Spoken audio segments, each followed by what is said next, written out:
Chers compatriotes, comme vous le savez, j'ai rencontré le président Patrice Talon, président de la République, le vendredi 24 octobre 2025, en ma qualité d'ancien président de la République. Je lui ai demandé de tout mettre en œuvre en vue de la participation du parti Les Démocrates, parti d'opposition aux élections générales de 2026. Les élections législatives et communales de janvier 2026 ainsi que l'élection présidentielle d'avril 2026. Le Parti des démocrates du Bénin est l'une des composantes de l'opposition au Bénin. Ce parti anime la vie politique dans le respect du cadre légal à la suite de la réception de son récépissé en décembre 2020. Ces activités s'inscrivent dans le cadre de la loi numéro 2019-45 du 25 novembre 2019 portant statut de l'opposition en République du Bénin. Cette loi se situe dans le carré de la loi numéro 2018-23 du 17 septembre 2018 portant charte des partis politiques en République du Bénin. Le Parti Les Démocrates a donc une existence légale et est représenté au Parlement depuis 2023. Depuis 2016, le régime du parti au pouvoir a mis en œuvre une politique systématique d'exclusion, contraire aux lois de la République, qu'il a lui-même votées et promulguées. Hormis l'année 2023, où les démocrates ont pris part aux élections générales dans les limites d'exclusion de certains militants du parti, la politique d'exclusion est restée constante. Mes chers compatriotes, l'exclusion de l'opposition et de LD de la présidentielle d'avril 2026 vient à contre-courant de notre édifice démocratique, issu de la conférence nationale des forces vives de février 1990. Elle viole les principes de la démocratie et des droits de l'homme, tels que définis par la Charte des Nations Unies de 1945 et la Déclaration universelle des droits de l'homme de 1948.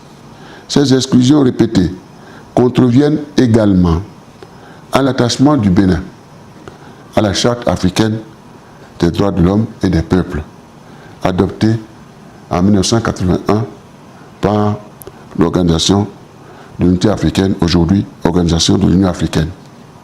Mes chers compatriotes, de nos entretiens avec le président Talon, je retiens que celui-ci renonce progressivement à faire du Bénin un état de droit et de démocratie, soucieux du respect des droits fondamentaux, les libertés publiques, la dignité de la personne humaine et la justice, garantie, protégée et promue comme condition nécessaire au développement véritable et harmonieux de chaque Béninois, tant dans sa dimension temporelle que culturelle et spirituelle.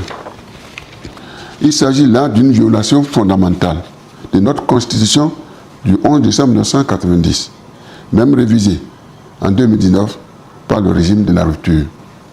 Seul le peuple, les forces politiques, la société civile et les confessions religieuses peuvent, dans un cadre de dialogue politique, de conférence nationale ou de référendum, assumer le virage de la vision de notre édifice démocratique.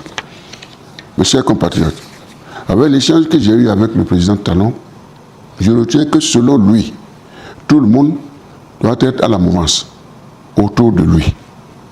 Selon lui, plus de démocratie, plus d'opposition au Bénin. Il se déroule en ce moment un vaste plan de déstabilisation, de débauchage d'un certain nombre de hauts responsables et de députés du parti Les Démocrates au profit de la mouvance sur une base d'intimidation, de promesses d'incitation financière et de menaces de tout genre. Ce plan qui se déroule en ce moment où je m'adresse à vous prend malheureusement l'allure d'un élan mettant à mal notre unité nationale.